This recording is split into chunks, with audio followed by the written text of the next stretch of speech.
नमस्कार दोस्तों, मेरा नाम है भालचंद्र। ब्रह्मांड सिद्ध एस्ट्रो में आप सभी का स्वागत है।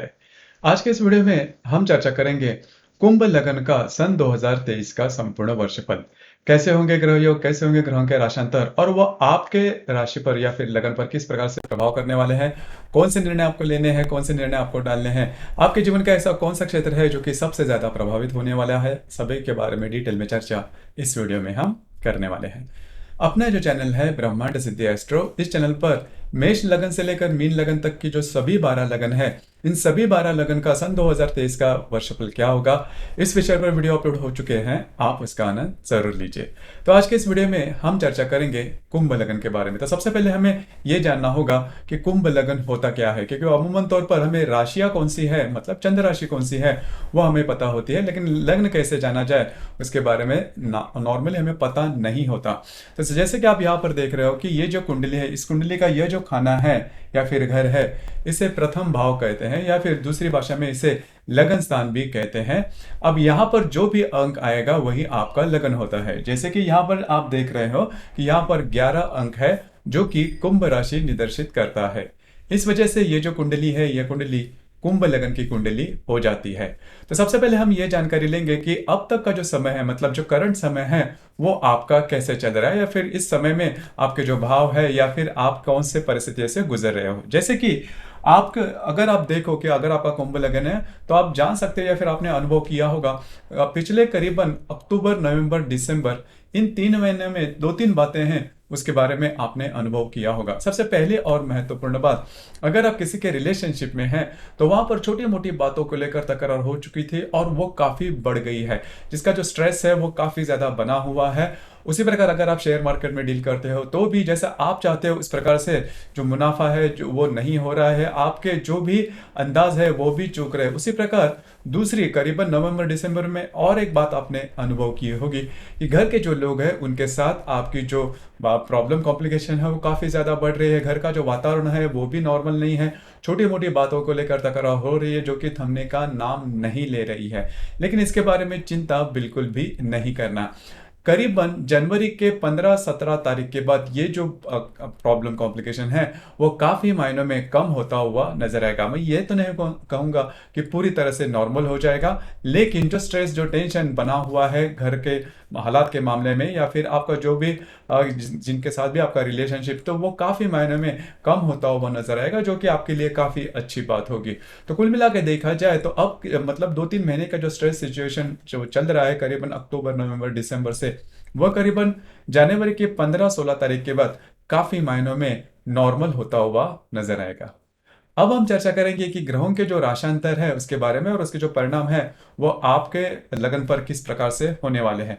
तो सबसे पहले हम चर्चा करेंगे गुरु ग्रह के बारे में।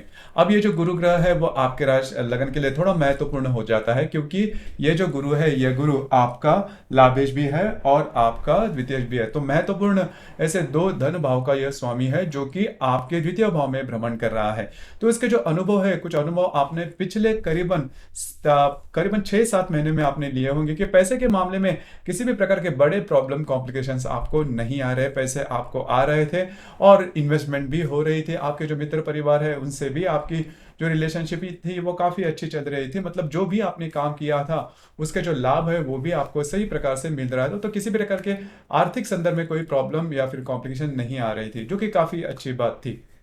लेकिन स्वास्थ्य के बारे में छोटे मोटे प्रॉब्लम कॉम्प्लिकेशन आपने अनुभव किए हैं होंगे। अब ये जो गुरु है, ये गुरु दिनांक 14-21 अप्रैल के बाद आपके तृतीय भाव में आ जाएगा। अब ये जो बात है वो थोड़ी अलग होगी, मतलब 21 अप्रैल के बाद का जो समय है वो आपके लिए 2-3 मामलों में काफी अच्छा साबित होगा। आप थोड़ा एक्टिव हो जाओगे, मतलब जो भी आपका कार्य क्षेत्र है, जिससे भी आप रिलेट करते हो, अगर आप विद्यार्थी हो या फिर कहीं काम कर रहे हो या फिर किसी अगर गृहिणी हो तो भी आप थोड़ा सा एक्टिव हो जाओगे। जो भी आपके मन में विचार है, जो भी आपके भविष्य के बारे में योजनाएं हैं, उसके बारे में आप एक्टिव हो जाओगे। और ये जो गुरु है वो गुरु आपको इसके बारे में कुछ अच्छी बातें, कुछ अच्छे रिजल्ट्स भी दे सकता है, जो कि काफी अच्छी बात होगी। अब यहाँ पर आपके जो भाई बहन है उनके साथ भी आपकी आपके जो रिलेशन है वो बिगड़े हुए रहेंगे, तो वो काफी मायनों में नॉर्मल होते हुए नजर आएंगे। तो ये जो गुरु का भ्रमण आपके तृतीय भाव में होगा वो काफी ज्यादा महत्वपूर्ण और शुभ फलदायी साबित होगा। गुरु आपके तृतीय भाव में आने के बाद मतलब करीबन 21 अप्रैल के बाद, हालांकि उसका जो प्रभाव है वो मई से दिखना शुरू हो जाएगा। तो मई महीने से आप थोड़ा एक्टिव हो जाओगे। आपका जो ट्रैवलिंग है वो भी काफ़ी ज़्यादा देखा जाएगा। आपके जो भाई बहन हैं उनके साथ भी आपकी जो इंटरेक्शन है वो काफ़ी अच्छी देखी जाएगी।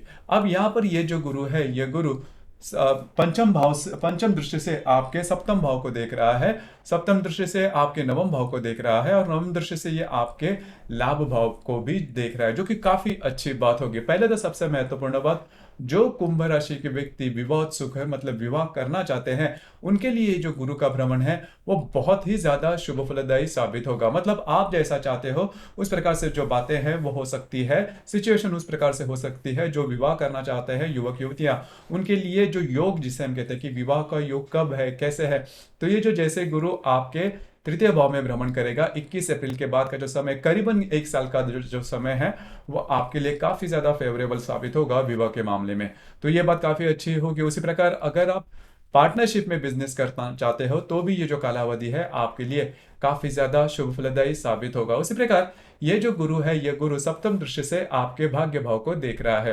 तो जो भी महत्वपूर्ण काम है आपके फ्यूचर से रिलेटेड, उसके बारे में कुछ बड़े विचार हो सकते हैं, कुछ बड़ी योजनाएं हो सकती है, आपका घूमना फिरना खास करके ज्यादा हो सकता है। मैंने जैसे शुरुआत में कहा कि आप बहुत ज्यादा एक्टिव हो सकते हो। जो भी महत्वपूर्ण काम है जो कि डॉक्यूमेंटेशन से रिलेट करते हैं, किसी को कोई प्रोमिसेस कमिटमेंट या फिर भविष्य के बारे में किसी भी प्रकार की कोई योजना पर अगर आप काम कर रहे हो, तो ये जो गुरु की सप्तम दृष्टि आपके भाग्य भाव पर हो रही है वो आपके लिए काफी ज्यादा शुभ फलदायी साबित होगी। उसी प्रकार ये जो गुरु है, ये गुरु नवम दृष्टि से आपके लाभ भाव को देख रहा है। अब ये जो बात है वो भी आपके लिए काफी ज्यादा शुभ फलदायी साबित होगी। कुछ अच्छे लाभ वगैरह मिल सकते हैं, खास करके जो मित्र परिवार है उनके साथ आपकी जो इंटरेक्शन है वो काफी अच्छी देखी जा सकती है। उनके साथ कहीं बाहर घूमना फिरना, ये जो बातें हैं वो हो सकती है। जो भी आपका पेंडिंग काम है या फिर पेंडिंग लाभ है जो कि आपको नहीं मिल रहे हैं, वो भी मिलते हुए नजर आएंगे। तो फिर पैसे के मामले में कोई प्रॉब्लम नहीं आएंगी। अगर आप विवाहित हो तो आपके जो वैवाहिक जोड़ीदार है उनके साथ आपकी जो इंटरेक्शन है वो भी काफी अच्छी देखी जाएगी। उस प्रकार अगर आप विवाह करना चाहते हैं तो भी ये जो गुरु का भ्रमण है वो आपके लिए काफी ज्यादा शुभ फलदायी साबित होगा। घूमना फिरना ज्यादा हो सकता है, खास करके जो धार्मिक स्थल है वहां पर विजिट करना या फिर मंदिरों में जाना, इस प्रकार की जो बातें हैं वो होने की संभावना जैसे ही गुरु आपके तृतीय भाव में आ जाएगा वो काफी ज्यादा बनती है। तो कुल मिला के देखा जाए तो ये जो गुरु का भ्रमण है वो आपके लिए शुभ फलदायी साबित होगा। इसके बाद हम चर्चा करेंगे राहु के बारे में। जैसे कि जो राहु है वो राहु आपके तृतीय भाव में भ्रमण कर रहा है और दिनांक 28 नवंबर के बाद ये आपके द्वितीय भाव में भ्रमण करेगा। तो पिछले करीबन 4-5 महीने में आपने देखा होगा कि जो बातें हैं वो आपके मन में बहुत ज्यादा उमड़ रहे हैं, बहुत ज्यादा आइडिया आ रहे हैं। आउट ऑफ द वे जाके काम करना, कुछ हेरोइक काम करना, कुछ ऐसी बातें करना, इलीगली, आप इलीगल भी कह सकते हो, जो कि नॉर्मली हम सोचते हैं उससे काफी अलग हो। इस प्रकार के काफी ज्यादा विचार आपके मन में आ चुके होंगे और उसके लिए आप बहुत ज्यादा तैयार भी हुए रहेंगे लेकिन वो बात है वो एक्चुअल में नहीं हो रही है या फिर हो नहीं पा रही है। आपने मन में काफी इस प्रकार के जो प्लान है वो बनाए होंगे, क्योंकि जो राहु है वो आपके तृतीय भाव में भ्रमण कर रहा है और जिसके परिणाम के कारण इस प्रकार के जो विचार है वो आपके मन में काफी ज्यादा आ रहे हैं। लेकिन ध्यान रखें, इस प्रकार किसी भी प्रकार के जो विचार है बिल्कुल भी इंप्लीमेंट नहीं करना। हालांकि इसके मतलब इन विचारों के लिए जो भी करेज चाहिए, जो भी धैर्य चाहिए वो आप में आ रहा है, वो आप में है भी, लेकिन उससे कुछ ज्यादा बाहर नहीं, मतलब जैसा आप चाहते हो उस प्रकार से उसके जो रिजल्ट्स है वो नहीं मिलेंगे। अब यहाँ पर एक जो बात है वो आपके लिए काफी ज्यादा महत्वपूर्ण साबित होगी। पहले तो आपके जो भाई बहन है उनके साथ आपके जो रिश्ते हैं वो नॉर्मल नहीं रहेंगे। छोटी मोटी बातों को लेकर प्रॉब्लम कॉम्प्लिकेशन हो सकते हैं, वो काफी बढ़ सकते हैं। और दूसरी ज्यादा महत्वपूर्ण बात, आप थोड़ा मिस गाइड हो सकते हो। देखिए इस कालावधि में किसी भी प्रकार के महत्वपूर्ण काम जो कि डॉक्यूमेंटेशन से रिलेटेड है, किसी को कोई प्रोमिसेस कमिटमेंट, कोई भी काम जो कि आउट ऑफ द वे जाके आप कर रहे हो उसमें आप फंसने की संभावना ज्यादा बन रही है। मतलब पहले तो आपको लगेगा कि जो भी आप काम कर रहे हो वो सही है और वो हो सकता है थोड़ा सा आप रिस्क लेते हो तो बात हो सकती है, लेकिन देखिए जो राहु है वो नॉर्मली आपको भ्रमित करता है। तो इन चीज़ों से थोड़ा सा दूर रहिए। अगर बातें थोड़ी सी एक्सट्रीम लेवल पर जाती है तो आपको इसका खामियाजा भी भुगतना पड़ सकता है। देखिए जो शनि है वो आप ही के राशि में भ्रमण करने वाला है, उसके बारे में हम चर्चा करेंगे। लेकिन राहु के बारे में अगर देखा जाए तो इन चीज़ों पर थोड़ा सा ध्यान रखिए। लेकिन यहाँ पर एक जो बात है वो काफ़ी ज़्यादा महत्वपूर्ण और शुभ फलदायी भी है, क्योंकि राहु तो आपके तृतीय भाव में भ्रमण कर रहा है, लेकिन 21 अप्रैल के बाद जो गुरु, जैसे अभी हमने चर्चा की, वो भी आपके तृतीय भाव में भ्रमण करेगा। तो जो भी आपके मन में विचार आ रहा है जो कि वाइल्ड है, जो थोड़े आउट ऑफ द वे जाके आप सोच रहे हो, इलीगली थोड़ा सा सोच रहे हो, तो कुछ अलग ही प्रकार के बहुत कुछ करने की जो कामना आपके मन में जाग उठी है, उसे सही दिशा देने का काम जो गुरु है वो करेगा। मतलब जो भी आपके मन में अलग अलग प्रकार के विचार पिछले करीबन 5-6 महीने से उठ रहे हैं, वो काफी मायने में नॉर्मल हो जाएंगे जैसे ही गुरु आपके तृतीय भाव में भ्रमण करेगा। तो इन विचारों को कुछ अच्छे डायरेक्शन देने का जो काम है वो गुरु जरूर करेगा। तो कुल मिला के देखा जाए तो ये जो बातें हैं वो आपके लिए, मतलब जो गुरु का भ्रमण और राहु का भ्रमण जो कि आपके तृतीय भाव में होगा, वो आपके लिए शुभ फलदायी साबित होगा। अब यहाँ पर एक जो बात है उसके ऊपर मैं थोड़ा सा आपका ध्यान आकर्षित करना चाहूंगा, क्योंकि गुरु राहु की जो युति है, यह युति 27/5 मतलब 27 मई को होने जा रहे, जिसे हम चांडाल योग भी कहते हैं। तो देखिए चांडाल योग मतलब इसका जो अर्थ है उसके ऊपर नहीं जाना, इसका जो प्रभाव है इसके बारे में सोचना।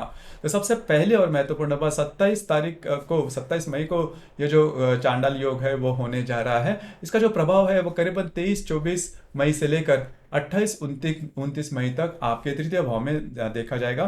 तो इस कालावधि में किसी भी प्रकार के महत्वपूर्ण डॉक्यूमेंटेशन की बात है, या फिर अगर आप ट्रैवलिंग करना चाहते हो, कोई भी जो काम है वो नहीं करना, और कोई भी करेजियस काम। देखिए इस कालावधि में आपको बहुत ऐसी उम्मीदें जाग सकती है, या फिर ऐसी जो शक्ति है वो आप में आ सकती है, ऐसे विचार आपके मन में बहुत ज्यादा आ सकते हैं जो कि कुछ अलग काम किया जाए, कुछ रिस्क लेके काम किया जाए। लेकिन ऐसे किसी भी काम में अगर आप सम्मिलित होते हो तो भविष्य के लिए ये आपके लिए बहुत ज्यादा प्रॉब्लमेटिक बात हो सकती है। तो इन चीजों पर थोड़ा सा ध्यान रखना आवश्यक है। हालांकि ये जो गुरु जैसे आपके तृतीय भाव में भ्रमण करेगा, ये गुरु जो है वो करीबन 5 सितंबर से लेकर वक्री होने जा रहा है। तो गुरु का जो प्रभाव है, जो हमने गुरु के शुभ प्रभाव के बारे में कहा, तो दिनांक 5 सितंबर के बाद उसका जो शुभ प्रभाव है वो थोड़ा सा कम होते हुए नजर आएंगे, क्योंकि जो गुरु है वो वक्री होने जा रहा है, और अंत साल के अंत तक ये वक्री ही रहेगा आपके तृतीय भाव में। तो थोड़े बहुत इसके जो परिणाम हमने गिनवाए उसमें छोटे मोटे उतार चढ़ाव आ सकते हैं, लेकिन पूरी तरह से वो एलिमिनेट नहीं होंगे, मतलब पूरी तरह से नहीं मिले उसके शुभ परिणाम, ऐसा नहीं होगा। तो जैसे हम राहु की चर्चा कर रहे हैं, तो अब हम केतु के बारे में चर्चा करेंगे। अब ये जो केतु है, ये केतु आपके भाग्य भाव में भ्रमण कर रहा है, और दिनांक 28 नवंबर के बाद ये जो केतु है वो केतु आपके अष्टम भाव में भ्रमण करेगा। तो केतु के जो अनुभव है, जो परिणाम है, वो भी आपने पिछले 5-6 महीने में देखे होंगे कि आप बहुत ज्यादा सत्संग में जाना, या फिर जो आध्यात्मिक या फिर धार्मिक मार्ग पर चलना, इस प्रकार के जो विचार है, इस प्रकार की जो बातें हैं वो आपके मन में आ रही है, आ चुकी है, और उस मार्ग पर आप चल भी रहे हो, इसके कुछ अच्छे अनुभव भी आपको मिल रही है। उसी प्रकार संसार से थोड़ा सा दूर जाए, या फिर संसार मोह माया, इस प्रकार के जो बातें हैं धार्मिक आध्यात्मिक, वो बहुत ही आपके मन में आ चुकी होंगी। तो ये जो बातें गुरु का जो भ्रमण इसी की वजह से है। अब यहाँ पर और एक जो बात है उसके ऊपर मैं थोड़ा सा आपका ध्यान आकर्षित करना चाहूंगा कि मंगल और केतु की युति होने जा रही है आपके भाग्य भाव में। अब ये जो युति है वो थोड़ी सी इंपॉर्टेंट है, क्योंकि जो मंगल है वो आपका तृतीयेश भी है और आपका दशमेश भी है, जो कि जिसके साथ वो युति करने जा रहा है भाग्य भाव में केतु के साथ। तो ये जो युति है वो दिनांक 5 अक्टूबर को होगी, और इसका जो प्रभाव है वो करीबन 3 अक्टूबर से लेकर 6-7 अक्टूबर तक आपके भाग्य भाव में देखा जाएगा। तो इस कालावधि में किसी भी प्रकार के बड़े निर्णय जो कि आपका जो भी कार्य क्षेत्र है उससे रिलेटेड हो सकते हैं, या फिर आपको अपने स्वास्थ्य के बारे में भी ध्यान रखना काफी ज्यादा आवश्यक होगा। तो मंगल केतु की जो युति है जो कि आपके भाग्य भाव में होने जा रही है, वो आपके लिए स्ट्रेसफुल जो बातें हैं वो दे सकती है। तो इन चीजों पर थोड़ा सा ध्यान रखना आवश्यक होगा। अब हम चर्चा करेंगे आपके राशि का जो स्वामी है शनि, उसके बारे में। तो शनि के बारे में अगर देखा जाए तो जो शनि है वो आपके व्यय भाव में भ्रमण कर रहा है, और दिनांक 18 जनवरी के बाद यह आप ही के राशि में भ्रमण करेगा। अब देखिए आपके लगन राशि में भ्रमण करेगा। देखिए ये सबसे महत्वपूर्ण बात है कि पिछले करीबन 2-2.5 साल में आपने देखा होगा कि थोड़ा स्ट्रेस टेंशन आप पर बना हुआ है, जो कि जाने का नाम नहीं ले रहा है। छोटी मोटी बातें जो है वो पेंडिंग होते हुए नजर आ रही है। तो जैसे ही ये शनि आपके राशि में भ्रमण करेगा तो कॉन्फिडेंस तो वो आपका काफी अच्छा देखा जाएगा, लेकिन आपको कंसिस्टेंसी दिखानी होगी, हार्ड वर्क थोड़ा करना होगा। मतलब जो भी काम आपके सामने है वो सीधे सीधे या फिर बहुत इजीली पूरे नहीं होंगे, तो इसके ऊपर आपको थोड़ा सा ध्यान देना होगा। हालांकि शनि जो आपके राशि का स्वामी है, इस वजह से हेल्थ इश्यूज वगैरह आपको नहीं आएंगे, लेकिन जो भी काम है वो पेंडिंग होते हुए नजर आएंगे, और जिसकी वजह से जो स्ट्रेस है वो थोड़ा ज्यादा बढ़ता हुआ नजर आएगा। हालांकि आपका जो लगन है वो कंसिस्टेंसी में काफी अच्छा देखा जाता है, मतलब थोड़ा सा डिसिप्लिन होता है या फिर तार्किक रूप से चलने वाला होता है, लेकिन जिसे हम कंसिस्टेंसी जिसे हम कहते हैं वो आपको दिखानी होगी, क्योंकि शनि जो है वो आपके जो काम है वो इजीली पूरे नहीं करने देगा, जिसकी वजह से थोड़ा सा स्ट्रेस, थोड़ा सा फ्रस्ट्रेशन वगैरह आ सकता है। लेकिन तो इसके सभी के ऊपर थोड़ा सा आपको फोकस करना होगा, ध्यान देना होगा, क्योंकि ये जो बातें हैं वो शनि आपको एक लेसन देगा कि किस तरह से जीवन में आगे बढ़ा जा सकता है। तो इन चीजों पर थोड़ा सा ध्यान रखना आवश्यक है। तो मोटे तौर पर अगर देखा जाए तो इस संपूर्ण साल में गुरु जो है वो आपके लिए काफी ज्यादा महत्वपूर्ण है। आपकी जो महत्वपूर्ण काम है वो कर सकता है, खास करके शादी ब्याह के मामले को लेकर जो भी युवक युवतियां हैं उनके लिए ये जो गुरु का भ्रमण आपके तृतीय भाव में होगा दिनांक 21 अप्रैल के बाद, वो आपके लिए काफी मायनों में शुभ फलदायी साबित होगा। अब यहाँ पर एक जो बात है वो मैं कहना चाहूंगा, जिसके ऊपर थोड़ा सा ध्यान दीजिए, क्योंकि अगर आपका धनिष्ठा नक्षत्र है, मतलब अगर आपका चंद्र नक्षत्र जो है वो धनिष्ठा है, मतलब यदि आपकी मकर या फिर कुंभ राशि है, क्योंकि ये जो धनिष्ठा नक्षत्र है इसके जो दो चरण है वो मकर राशि में आते हैं, और जो 2 चरण है वो कुंभ राशि में आते हैं। तो अगर आपका धनिष्ठा नक्षत्र है तो आपके लिए स्ट्रेस टेंशन वाली बात हो सकती है, क्योंकि आपका जो नक्षत्र है वो 7.5 में चल रहा है, उसके जो प्रभाव है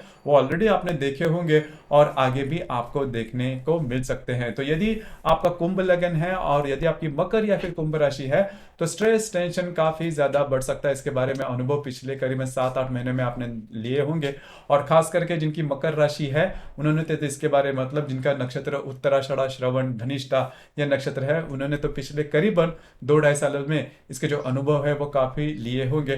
तो आपके लिए जो बातें हैं, जो भी हमने बातें गिनवाई वो थोड़ी कम हो सकती है, जो कि हमने शुभ प्रभाव जो कहे हैं तो वो थोड़े कम हो सकते हैं। सबसे महत्वपूर्ण बात होती क्या है कि शनि के साढ़े साथी, मतलब यदि आपका धनिष्ठा नक्षत्र है या फिर कुंभ राशि है तो किसी भी प्रकार के आउट ऑफ द वे जाके डिसीजन बिल्कुल भी नहीं लेना। ऐसे डिसीजन जिसके बारे में आप पूरी तरह से श्योर नहीं हो, आप पूरी तरह से कॉन्फिडेंट नहीं हो, इस प्रकार के जो डिसीजन है वो बिल्कुल भी नहीं लेना।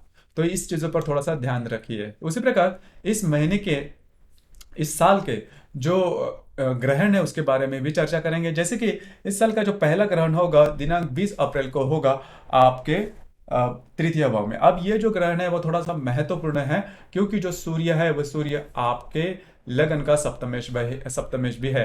तो इन दिनों में जो भी आपके, मतलब जो विवाहित वर्ग है, मतलब जो विवाहित कुंभ लगन के जो लोग हैं उनके लिए ये जो ग्रहण है थोड़ा महत्वपूर्ण साबित होगा। आपके जो वैवाहिक जोड़ीदार है उनमें और आप में किसी भी बातों को लेकर स्ट्रेस टेंशन आ सकता है, गलतफहमी हो सकती है, मिसअंडरस्टैंडिंग हो सकती है, जिसके वजह से आपकी जो वैवाहिक रिलेशनशिप है वो प्रॉब्लम कॉम्प्लिकेशन में आ सकते हैं। तो ध्यान रखिए, भाई बहनों के साथ भी छोटी मोटी बातों के लेकर मनमुटाव हो सकता है। अब ये जो बात है, मतलब यह जो ग्रहण होने जा रहा है इसका जो प्रभाव है वह देखा जाएगा करीबन 18-19 अप्रैल से लेकर 22-23 अप्रैल तक। तो ये जो 3-4 दिन है इसमें तो आपको इस चीजों पर थोड़ा सा ध्यान देना होगा। उसी प्रकार दिनांक 5 मई को चंद्र ग्रहण भी होने जा रहा है। अब ये भी आपके तृतीय और भाग्य भाव में हो रहा है। तो इन चीजों पर थोड़ा सा ध्यान रखिए। आपको किसी भी प्रकार के महत्वपूर्ण निर्णय नहीं लेने हैं, खास करके आपके स्वयं के स्वास्थ्य के बारे में ध्यान देना ज्यादा आवश्यक होगा। अब यहाँ पर आप देखोगे कि जो दोनों ग्रहण है, मतलब 20 अप्रैल और 5 मई का जो ग्रहण है वो करीबन 15 दिनों के अंतर से आ रहा है। जैसे कि आपको याद भी होगा 2022 के लक्ष्मी पूजन और 8 नवंबर को जो ग्रहण हुए थे वो भी करीबन 15 दिनों के अंतर से हुए थे।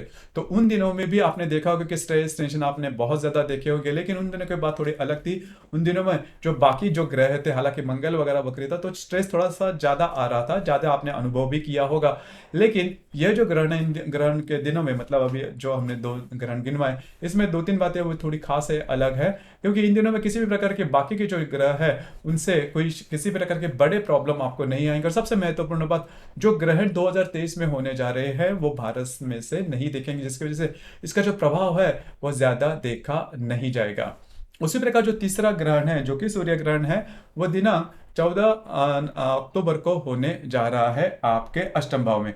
अब ये जो ग्रहण है वो आपके लिए ज्यादा शुभ फलदायी हो सकता है, क्योंकि स्वास्थ्य के बारे में ध्यान रखना बहुत ही ज्यादा आवश्यक होगा। यदि स्वास्थ्य के बारे में किसी भी प्रकार से अगर आप पीड़ित हो तो उसके जो प्रॉब्लम है वो थोड़ी बढ़ सकते हैं। आपको स्वयं के स्वास्थ्य किसी भी प्रकार के अगर आप सिग्नल मिलते हैं या फिर इसके बारे में कोई भी आपको बातें जो है सामने आते हैं, तो उसके ऊपर उसके संदर्भ में आपको थोड़ा सा चौकन्ना रहना होगा। खुद के हेल्थ पर ध्यान देना बहुत ही ज्यादा आवश्यक होगा। अब ये जो ग्रहण है वो दिनांक 14 अक्टूबर को होने जा रहा है। उसका जो प्रभाव है वो करीबन 12-13 अक्टूबर से लेकर 16-17 अक्टूबर तक देखा जाएगा। तो इन चीजों पर थोड़ा ध्यान देना बहुत ही ज्यादा आवश्यक होगा। तो दोस्तों, ये था कुंभ लग्न का सन 2023 का संपूर्ण वर्षफल। आपको यह वर्षफल कैसे लगा, आपने किस प्रकार से अनुभव किया, नीचे कमेंट बॉक्स में जरूर कमेंट करना। और अपना जो चैनल है ब्रह्मांड सिद्धि एस्ट्रो, इसे भी लाइक शेयर और सब्सक्राइब जरूर करना। धन्यवाद।